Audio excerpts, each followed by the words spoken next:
Lieutenant James Walker pressed his body flat against the cold metal floor of the ventilation shaft. His breath came in slow, controlled gasps, each exhale measured to make as little sound as possible. Somewhere below him, through the thin metal barrier, he could hear the clicking sounds of Korath patrol boots on the station's deck plating. The Korath were tall beings with gray skin and large black eyes that could see in near total darkness. They had conquered dozens of worlds across 3 star systems, and they had done it through superior technology and ruthless efficiency.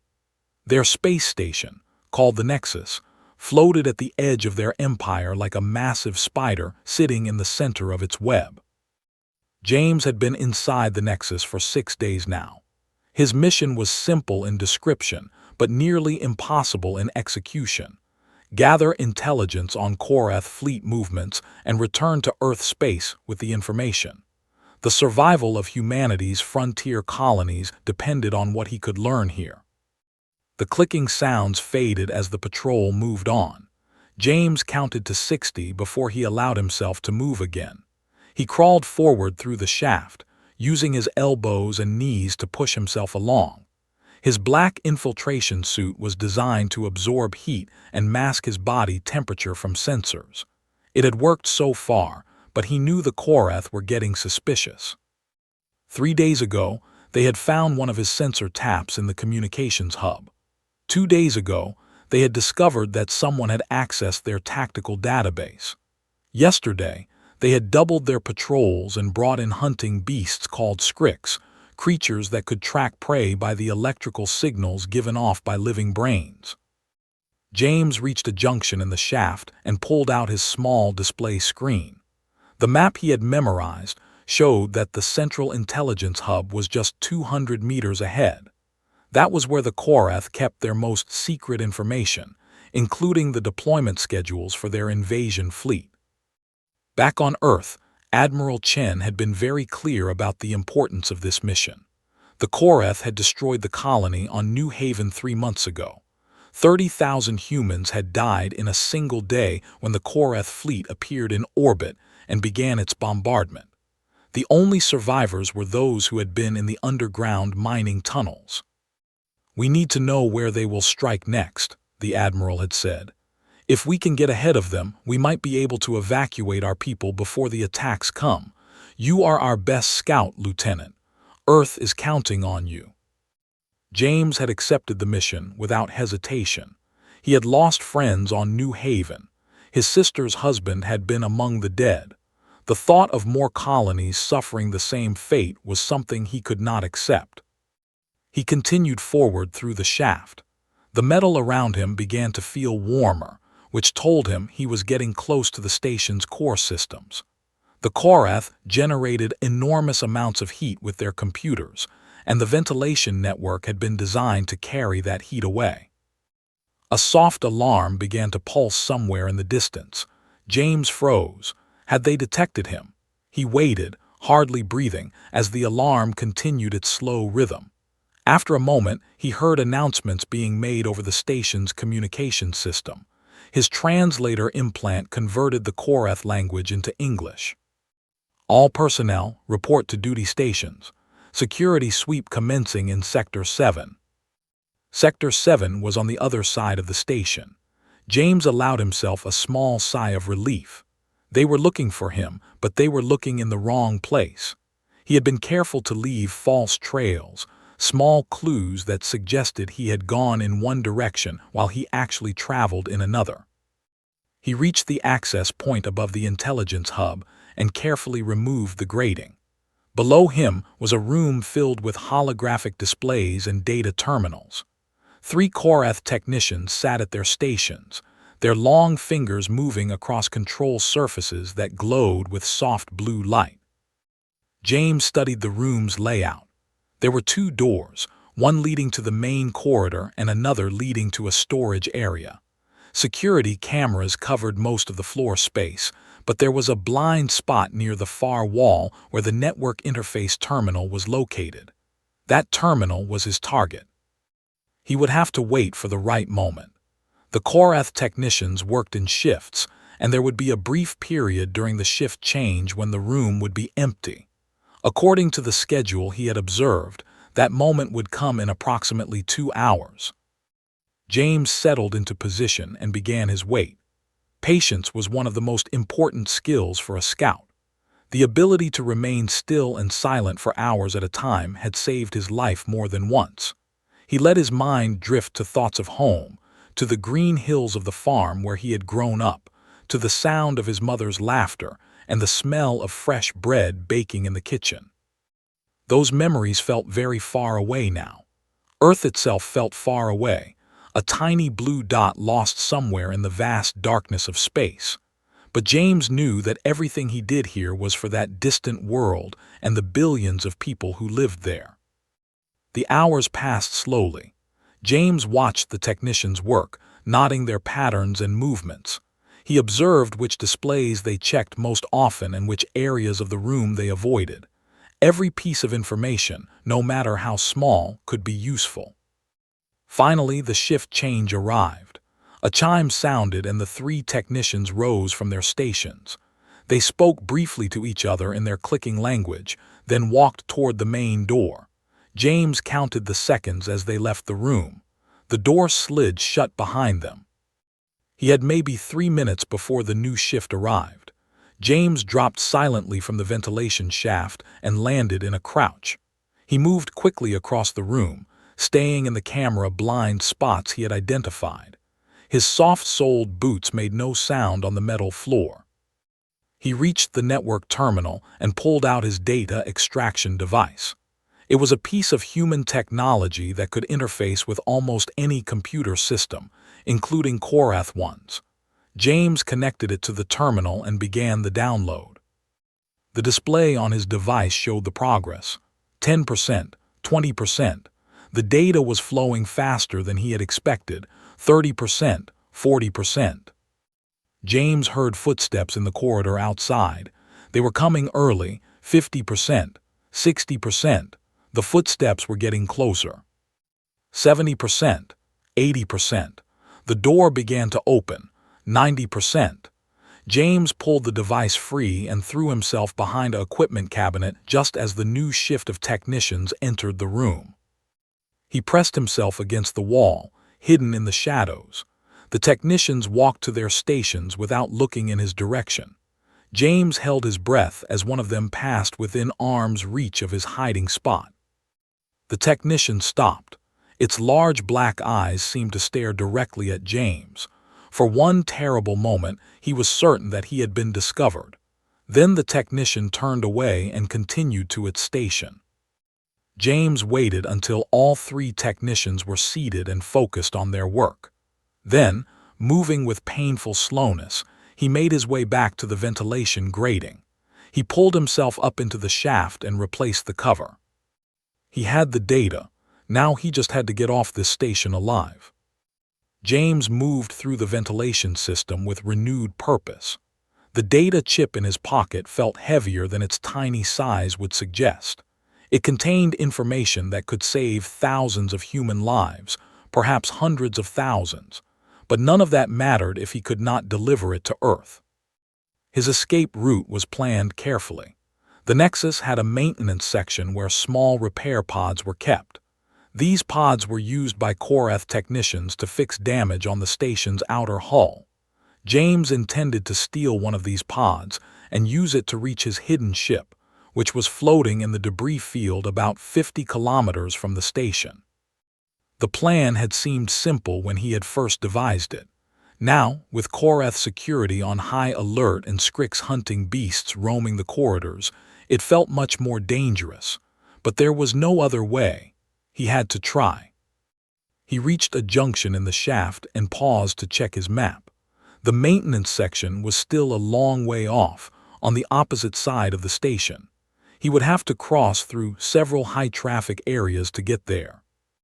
A new sound reached his ears. It was a low growling, accompanied by the scratching of claws on metal. James felt his blood turn cold. A Strix was nearby, probably in the corridor below him. The creatures were terrifying, with powerful jaws and sharp claws that could tear through metal plate. But their most dangerous feature was their ability to sense the electrical activity of living brains. James reached into his pocket and pulled out a small device. It was called a neural mask, and it was designed to disrupt the electrical signals that the Scrix tracked. He pressed it against his temple and activated it. A strange tingling sensation spread through his skull. The neural mask had been developed by Earth scientists specifically for this mission. It was experimental technology, and James did not know how long it would work or how effective it would be. But right now, it was his only defense against the hunting beasts. The growling below him grew louder, then began to fade as the Scrix moved on. James waited until he could no longer hear it before continuing forward. He moved even more carefully now, aware that there could be more of the creatures lurking anywhere. The ventilation shaft began to narrow as he approached the station's industrial section. James had to squeeze through spaces that were barely wide enough for his shoulders. At one point, he became stuck and had to spend several terrifying minutes working himself free. He emerged into a larger shaft that ran above what appeared to be a factory floor. Huge machines hummed and clanked below him, producing weapons and equipment for the Koreth military. James paused to observe the operation, making mental notes that might be useful later. The factory was massive, stretching for what seemed like kilometers.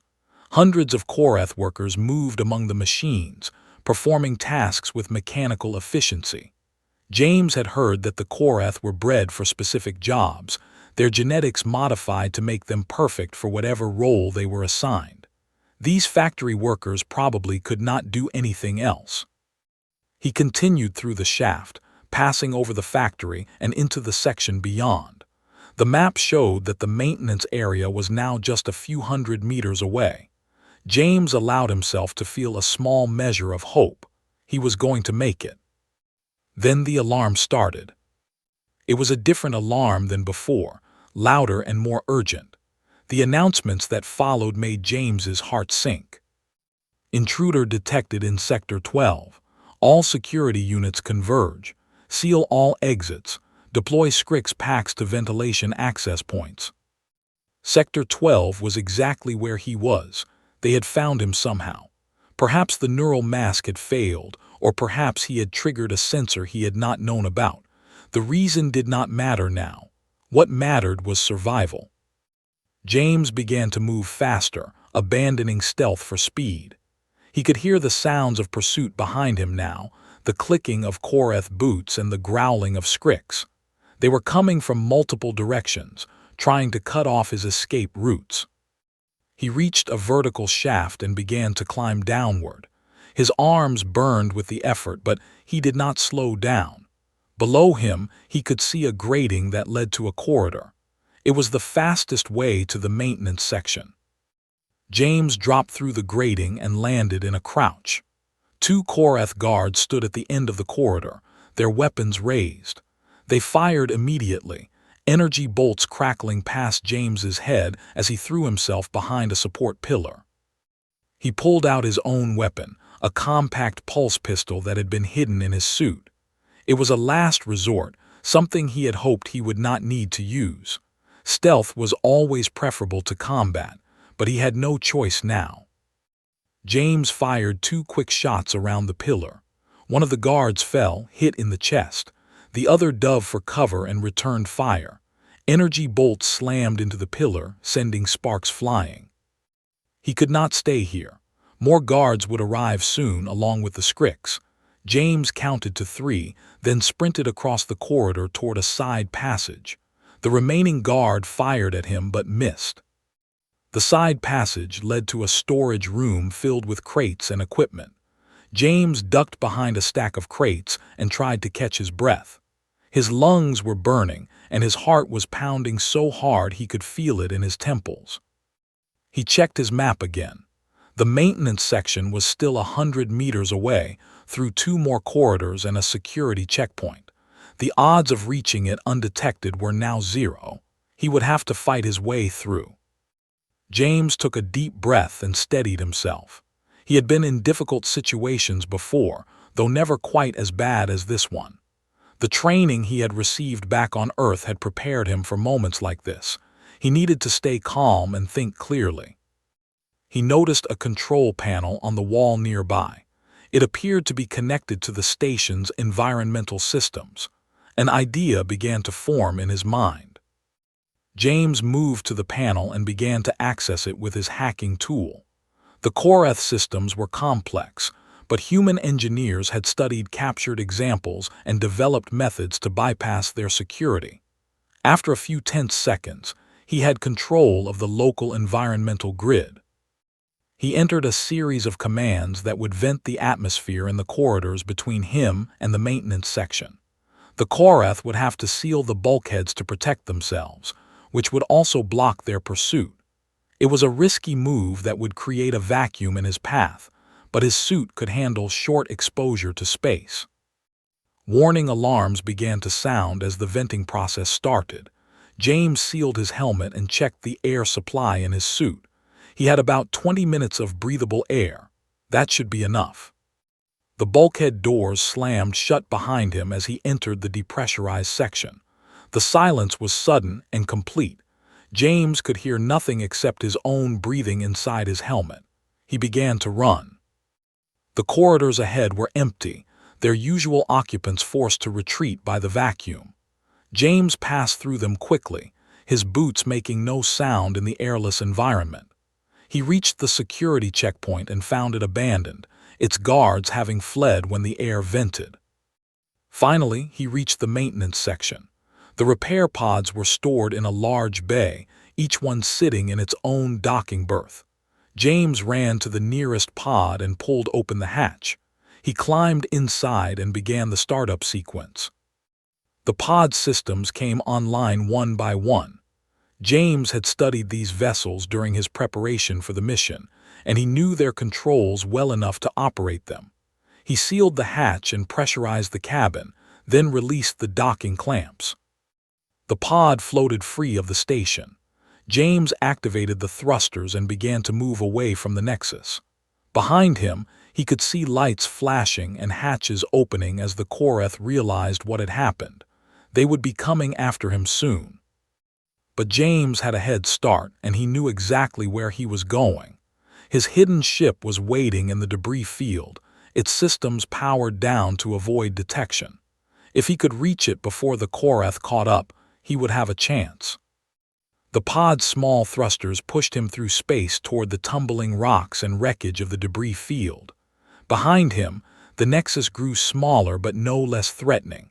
This was not over yet. The debris field stretched out before James like a graveyard of ships and asteroids.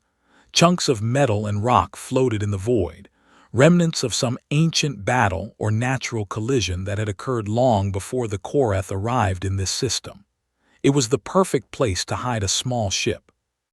James guided the repair pod carefully through the obstacles, using short bursts of his thrusters to avoid collisions. The pod had no weapons and minimal armor. Even a small impact could breach the hull and leave him exposed to the vacuum. Behind him, he could see the lights of pursuing vessels. The Korath had launched several interceptors from the Nexus, and they were closing the distance quickly. Their ships were faster and more maneuverable than his stolen pod, and they would catch him before he could reach his hidden vessel. James studied the debris field ahead and made a decision. He could not outrun the interceptors in open space, but he might be able to lose them among the obstacles. He pushed the pod's thrusters to full power and dove into the densest part of the field. Chunks of metal and rock whipped past the pod's windows as James weaved through the debris. He flew on instinct, making split-second adjustments to avoid obstacles that appeared without warning. A large piece of hull plating filled his view, and he twisted the pod hard to the left, missing it by mere meters. The Korath interceptors followed him into the field, their pilots clearly determined to capture or kill him. James could see their weapons charging, preparing to fire. He knew that if they got a clear shot, he would be dead in seconds. He spotted a gap between two large asteroids and aimed for it. The pod shot through the narrow passage just as energy bolts flew past on either side. One of the interceptors tried to follow but misjudged the distance. It clipped an asteroid and spun away, trailing fire and debris. Two more interceptors remained. They were more cautious now, hanging back and waiting for a clear shot. James knew he could not keep dodging forever. His pod's fuel was running low, and his reflexes would eventually fail him. He checked his navigation display. His hidden ship was just ahead, tucked into the shadow of a large asteroid. If he could reach it and activate its systems fast enough, he might be able to escape. James pushed the pod toward the asteroid, keeping debris between himself and the interceptors. He could see his ship now, a sleek Earth scout vessel called the Shadow Wing. It was small and fast, designed for missions exactly like this one. The interceptors fired again as James approached the asteroid. One bolt struck the pod's rear thruster, sending the small craft into a spin. James fought the controls, trying to regain stability. The asteroid loomed in his window, growing larger every second. He managed to level out just before impact and guided the damaged pod toward the Shadow Wing. The docking was rough, the pod slamming into the larger vessel with a jarring impact. James did not wait for the connection to seal. He pulled himself through the hatch and ran for the cockpit. The Shadow Wing systems came online as James threw himself into the pilot's seat. He had pre-programmed the startup sequence before leaving the ship, knowing that every second would count when he returned. Weapons armed, shields up, engines hot. The first interceptor appeared around the asteroid just as James released the docking clamps. He fired before the Korath pilot could react, his pulse cannons tearing through the enemy vessel's shields and into its hull. The interceptor exploded in a ball of fire that was quickly snuffed out by the vacuum of space. The second interceptor was more prepared. It came in firing, its weapons splashing against the Shadow Wing's shields. James rolled the ship to avoid the worst of the barrage and returned fire. The two vessels dueled among the debris, each trying to land a killing blow on the other. James knew that more Korath ships would be coming. He needed to end this fight quickly and jump to hyperspace before reinforcements arrived. He spotted a cluster of unstable asteroids nearby and formed a plan. He flew toward the cluster with the interceptor on his tail. At the last moment, he fired his weapons into the asteroids and pulled up sharply. The rocks exploded, sending a wave of debris into the pursuing interceptor. The Korath ship tried to dodge but could not avoid all of it. Multiple impacts tore through its hull, and the vessel went dark. James did not wait to see if the interceptor was destroyed. He turned the Shadow Wing toward open space and began calculating the jump to hyperspace. The navigation computer worked quickly, finding a route that would take him away from Korath territory and toward human space. Warning alarms suddenly filled the cockpit. James looked at his sensors and felt his stomach drop. A massive warship had emerged from behind the Nexus and was heading directly toward him. It was a Korath destroyer, a vessel capable of crushing the Shadow Wing with ease. The destroyer's weapons began to charge, massive guns that could fire bolts of energy powerful enough to vaporize an asteroid. James knew he could not survive a direct hit from those weapons. He pushed his engines to maximum power and prayed that the jump calculations would complete in time. The destroyer fired. James threw the Shadow Wing into a desperate evasive maneuver, twisting and rolling as the massive energy bolt streaked past. The heat from its passage washed over his shields, causing them to flicker dangerously.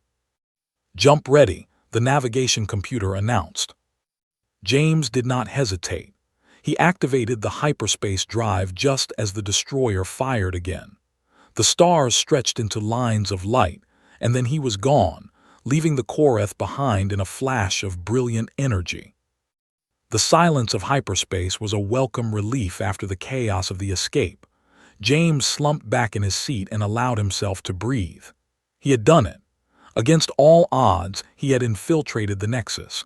stolen their most secret data, and escaped with his life. He pulled out the data chip and stared at it. Such a small thing, yet it contained information that could change the course of the war. With this data, Earth's military would know exactly where the Korath planned to strike. They could evacuate colonies before the attacks came and prepare defenses where they were needed most. The journey through hyperspace would take several days. James used the time to review the data he had collected and to rest his exhausted body. He had not slept properly in almost a week, and the strain was catching up to him. As he reviewed the stolen files, James began to understand the true scope of what he had discovered. The Korath were not just planning to attack a few more colonies. They were planning a massive offensive that would strike at the heart of human territory. Dozens of worlds were on their target list, including several heavily populated planets. The timeline was also clear. The offensive would begin in 3 months. That gave Earth just enough time to prepare if they started immediately. James felt the weight of responsibility pressing down on him. Billions of lives depended on him delivering this information safely. He checked the Shadow Wing systems again, making sure everything was working properly. There could be no mistakes now. 3 days later, the Shadow Wing dropped out of hyperspace at the edge of human territory. James immediately sent a coded message to Earth Command, alerting them to his return and the importance of his cargo. The response came quickly. Lieutenant Walker, proceed directly to Earth Station Alpha. Do not stop for any reason.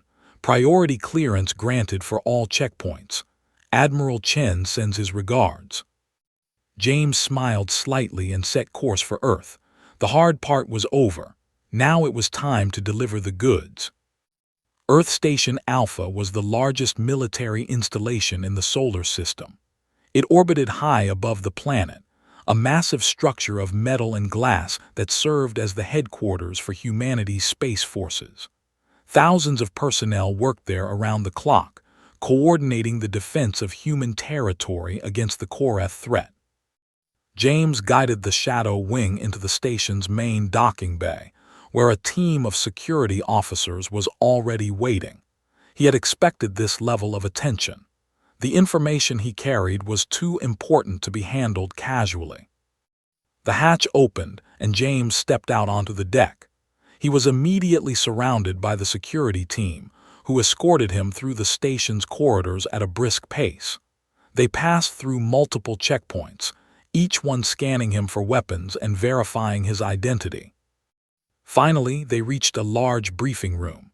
Admiral Chen was there, along with several other high-ranking officers and a group of people in civilian clothes who James assumed were intelligence analysts. All eyes turned to him as he entered.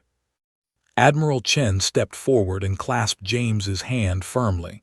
"Lieutenant Walker, we were beginning to worry. Your last scheduled contact was 6 days ago." "I had to go dark, sir," James replied. "The Korath increased security significantly after they realized someone was on the station. I couldn't risk transmitting any signals." The Admiral nodded. "We received your initial report. You have the data." James pulled out the data chip and handed it to one of the analysts. "Everything the Korath are planning for the next year. Fleet deployments, target lists, timing, all of it."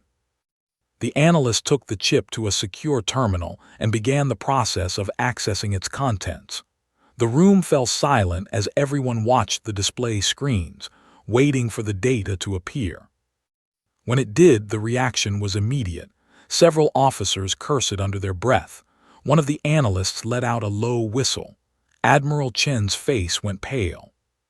"My God," the Admiral said quietly, "they're planning to hit everything at once." The displays showed maps of human space, with Korath attack routes marked in red. There were dozens of them, all converging on their targets at the same time. It was a coordinated assault unlike anything humanity had faced before. 3 months, Admiral Chen said, his voice heavy. "We have 3 months to prepare for this." "It's not enough time," one of the other officers said. We can't possibly defend all these targets. We don't have enough ships." "Then we need to make choices," the admiral replied. "Which colonies can be evacuated? Which ones can we defend? We have to prioritize." The discussion continued for hours. James sat quietly and listened as the officers debated strategy and logistics. It was strange to see his solitary mission transformed into this massive planning effort. The data he had risked his life to collect was now being used to make decisions that would affect billions of people. When the meeting finally ended, Admiral Chen approached James privately. "You've done something remarkable, Lieutenant. I want you to understand that." "I just did my job, sir," James replied. "No," the Admiral said firmly. "You went above and beyond. The Nexus was supposed to be impossible to infiltrate. Our intelligence services had tried twice before and failed both times. The agents we sent never returned." He paused, his expression serious. "You succeeded where others could not. That's not just doing your job, that's being extraordinary." James did not know what to say. He had not thought about his mission in those terms. He had simply done what needed to be done because there was no one else to do it. "I'm recommending you for promotion," Admiral Chen continued, "and for the Distinguished Service Medal. You've earned it." "Thank you, sir," James said, "but I'd rather be back in the field. There's still work to do." The Admiral smiled slightly. "I expected you to say that. Take a few days to rest first. Your body needs it even if your mind doesn't.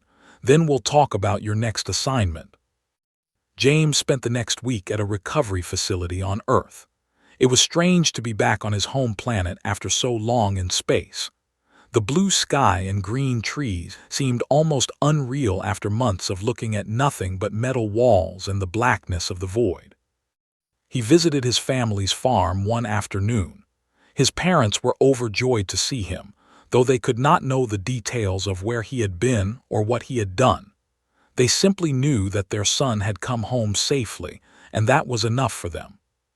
His mother made his favorite meal, a simple dish of roasted chicken and vegetables from their garden. James ate slowly, savoring every bite. The food on space stations and ships was nutritious but bland. This was real food, made with love by hands that had known him since he was a baby. "You look tired," his father said over dinner. "Are they working you too hard out there?" "Just busy," James replied. "There's a lot going on." His father nodded slowly. He had served in the military himself years ago and understood that some things could not be discussed. "Just take care of yourself, son. That's all we ask." James promised that he would, knowing even as he said it that his next mission would likely be just as dangerous as the last. But that was the price of protecting the people he loved and the world they lived on. He was willing to pay it. The news began to spread across human space within days. Colonies that had been on the Korath target list started evacuating their populations. Military forces repositioned to defend key locations. Ships that had been scattered across multiple systems gathered into defensive fleets. The Korath would not know that their plans had been discovered. They would arrive at their targets expecting easy victories and find instead prepared defenses and empty colonies. The element of surprise that they had counted on would be turned against them. James returned to duty after his week of rest. Admiral Chen had a new assignment waiting for him. "We need someone to coordinate the evacuation of the Epsilon Sector colonies," the Admiral explained. "Your knowledge of Korath tactics and capabilities makes you the ideal choice. You'll be working with both military and civilian teams." James accepted the assignment without hesitation. It was different from his usual work, more about logistics and coordination than stealth and infiltration. But it was important work, and he was determined to do it well. The evacuation effort was massive. Millions of people needed to be moved from vulnerable colonies to safer locations. Transport ships ran constantly, carrying families and their essential belongings to new homes far from the coming conflict. James worked around the clock, solving problems and making decisions that affected thousands of lives. He dealt with frightened civilians who did not want to leave their homes and skeptical officials who questioned the need for such drastic action. He convinced them all, using the knowledge he had gained during his time on the Nexus. "The Korath are coming," he told them. "I've seen their plans with my own eyes. If you stay here, you will die. If you leave now, you will live. It's as simple as that." The words were harsh, but they were necessary. People needed to understand the danger they faced. And one by one, they listened. They packed their belongings and boarded the transport ships and watched their homes disappear into the distance. It was painful to watch, but James knew it was the right thing. Every person he saved was a victory against the Korath, even if no shots were fired. The Korath offensive began exactly when the stolen data had predicted. Their fleets emerged from hyperspace at dozens of locations across human territory, weapons charged and ready to destroy everything in their path. But they found something unexpected. At the colonies they had planned to attack, there was no one to kill. The populations had been evacuated weeks earlier. Empty buildings and silent streets greeted the Korath soldiers who landed expecting easy conquest. They had come to destroy, but there was nothing left to destroy. At the military installations they had planned to overwhelm, they found prepared defenses and waiting fleets. Human warships had repositioned to meet them, using the advanced knowledge to place their forces in exactly the right locations. The battles that followed were fierce, but they were not the one-sided victories the Korath had expected. James watched the reports come in from his station aboard the command ship Victory. He was part of Admiral Chen's staff now, helping to coordinate the overall defense effort. Every engagement, every victory, every life saved was made possible by the intelligence he had gathered from the Nexus. The Korath commanders were confused and frustrated. Their carefully planned offensive was falling apart. Instead of crushing humanity in a single coordinated strike, they found themselves fighting a war of attrition against an enemy that seemed to know their every move. In the Epsilon sector, the defense fleet engaged a Korath battle group that had been expecting no resistance. The human ships used hit-and-run tactics, striking from unexpected directions and retreating before the Korath could bring their superior firepower to bear. By the end of the day, 3 Korath cruisers had been destroyed, and the rest of the battle group had withdrawn. Similar reports came from across human space. The Korath were suffering losses they had not anticipated. Their offensive was stalling, their momentum broken by an enemy that refused to cooperate with their plans. Admiral Chen addressed the fleet commanders in a broadcast message. "The enemy came expecting to find us weak and unprepared. They were wrong. We knew they were coming and we were ready. Today, we show them what humanity can do when we stand together." The speech was broadcast across human space, giving hope to civilians who had lived in fear of the Korath for years. For the first time since the war began, humanity was winning. James felt a deep sense of satisfaction as he watched the battle unfold. All the risks he had taken, all the fear and danger he had faced on the Nexus, had been worth it. The information on that tiny data chip had changed the course of history. But he knew the war was not over. The Korath were retreating, but they were not defeated. They would regroup and try again. They had conquered dozens of worlds before encountering humanity, and they were not used to losing. In the weeks that followed, the nature of the conflict began to change.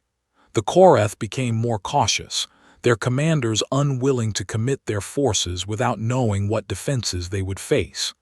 They had learned that humanity had access to their plans, though they did not know how. Human forces used this uncertainty to their advantage. They launched counterattacks against Korath positions, striking at supply lines and communications nodes. The war that the Korath had expected to win quickly was becoming a long and costly struggle. James was called to a special meeting with Admiral Chen 3 months after the offensive began. "We've received communication from the Korath High Command," the admiral said. "They want to negotiate." James could hardly believe it. The Korath had never shown any interest in negotiation before. They had always demanded unconditional surrender from the species they conquered. "What do they want?" he asked. "A ceasefire to start," Admiral Chen replied. "They're proposing a meeting between their leaders and ours to discuss terms. It seems they've decided that conquering humanity is more trouble than it's worth." The negotiations were long and difficult. The Korath were proud and not used to treating other species as equals, but the losses they had suffered in their failed offensive had changed their thinking. They had expected an easy victory and had instead found an enemy that could match them blow for blow. A treaty was signed 6 months later. The Korath agreed to withdraw from all human territory and to recognize humanity's right to exist as an independent species. In exchange, humans agreed to establish trade relations and to share certain technologies that the Korath desired. It was not a perfect peace. There were those on both sides who were unhappy with the terms. Some humans wanted to continue the war until the Korath were completely defeated. Some Korath saw the treaty as a humiliation and vowed revenge. But for most people, the treaty meant an end to the fear that had dominated their lives. Colonies that had been evacuated began to be resettled. Families that had been separated by the war were reunited. Life slowly returned to normal. James received the Distinguished Service Medal in a ceremony at Earth Station Alpha. Admiral Chen personally pinned it to his chest in front of hundreds of military personnel and civilian officials. "Lieutenant James Walker," the admiral announced, "your actions on the Korath station known as the Nexus provided intelligence that saved countless lives and changed the course of the war. Your bravery and skill reflect the highest traditions of Earth's military forces. On behalf of humanity, I thank you." The applause was thunderous. James stood at attention, feeling both proud and humble. He thought about all the people who had helped him along the way, from the scientists who had developed his equipment to the analysts who had decoded the stolen data. He thought about the soldiers who had fought and died defending humanity's worlds. He thought about the civilians who had lost their homes and rebuilt their lives in new places. He had played his part, but he was just one person among billions. Humanity had survived because everyone had done their part, from the highest admiral to the youngest evacuee. After the ceremony, James walked to the observation deck and looked out at the stars. Earth hung below him, a beautiful blue marble wrapped in swirling white clouds. Beyond it, the galaxy stretched out in all directions, filled with mysteries and dangers that humanity had barely begun to explore. The Korath had thought they could conquer humanity easily. They had underestimated the courage, ingenuity, and determination of the human species. They had learned, painfully, that humans were not easy prey. James smiled slightly as he thought about what the future might bring. There would be more challenges ahead, more threats to face, more missions to complete. The universe was vast and full of dangers, but humanity had proven that it could survive and even thrive in the face of overwhelming odds. He was proud to be part of that species, proud to be human. A message appeared on his communicator. It was from Admiral Chen. "Lieutenant Walker, when you're ready, please report to my office. We have a new assignment to discuss. The scouts have detected something interesting at the edge of explored space. We need someone to take a closer look." James read the message and felt the familiar excitement building in his chest. Another mission, another chance to explore the unknown and protect the people he cared about. He took one last look at Earth, then turned and walked toward the Admiral's office. The stars were calling, and he was ready to answer. Whatever awaited him out there, he would face it the same way he had faced every challenge before, with courage, skill, and the unwavering determination that defined humanity at its best.